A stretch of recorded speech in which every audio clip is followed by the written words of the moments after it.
वैसे तो दुनिया में एचसीएफ निकालने के 4 तरीके हैं, पर सबसे तेज और आसान विधि कौन सी है जल्दी से एचसीएफ निकालने की? जैसे 3 संख्याएं दी हैं, इनका एचसीएफ क्या होगा? तो आप ऐसी 2 संख्याएं ढूंढो जिनमें अंतर सबसे कम आता हो। जैसे इन दोनों का डिफरेंस क्या आएगा मेरे भाई? तो 11 में से 8 गया 3, 4 में से 2 गया 2, 4 में से 3 गया 1, 123। यानी कि संख्याओं का एचसीएफ या तो 123 होगा या 123 का कोई फैक्टर होगा। अब 123 इसको डिवाइड नहीं करता, 123 होता है 41 या 123। 3 से पहले हम 41 चेक करते हैं, 41 सबसे बड़ा दिख रहा है ना, 41 इसको डिवाइड कर रहा है 8 बार, 41 इसको डिवाइड कर रहा है, हां जी 11 बार, 41 इसको डिवाइड कर रहा है 1 जाएगा, फिर 28 बचेगा 7 बार, बिल्कुल सही। यानी कि 41 इन तीनों को डिवाइड कर रहा है, तो इनका एचसीएफ 41 ही आ गया। तो x का मान 40 और 44 के बीच में है, बी ऑप्शन ये तरीका है, ये आप करके बताओ।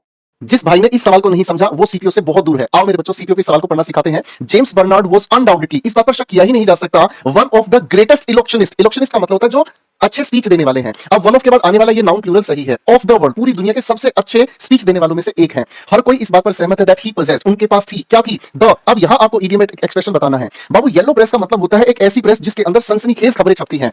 मोदी साहब और मिलोनी साहब आपस में क्या बातें करते हैं, बहुत सारी ऐसी खबरें येलो प्रेस का नतीजा है। फोर्थ एस्टेट का मतलब होता है ये अपने आप में लोकतंत्र का चौथा हिस्सा होता है। यूरोप में इसको पब्लिक प्रेस के नाम से जाना जाता है। आगे लिखा कर्टेन लेक्चर, कभी किसी का बीवी डांटा है किसी पति को तो चोरी छिपके डांटती है, समझ रही है? और उसी चीज को हम कहते हैं अकेले में चुपके से डांट फटकार लगाना। तो बाबू हमारे पास कौन सा आंसर सही हो गया? Gift of the gap. अब ये आंसर आपने बता दिया, बस मुझे फटाफट से कमेंट्स में सिर्फ इस गैप शब्द का मीनिंग बता दीजिए, उसके बाद ये इडियम अपने आप याद हो जाएगी।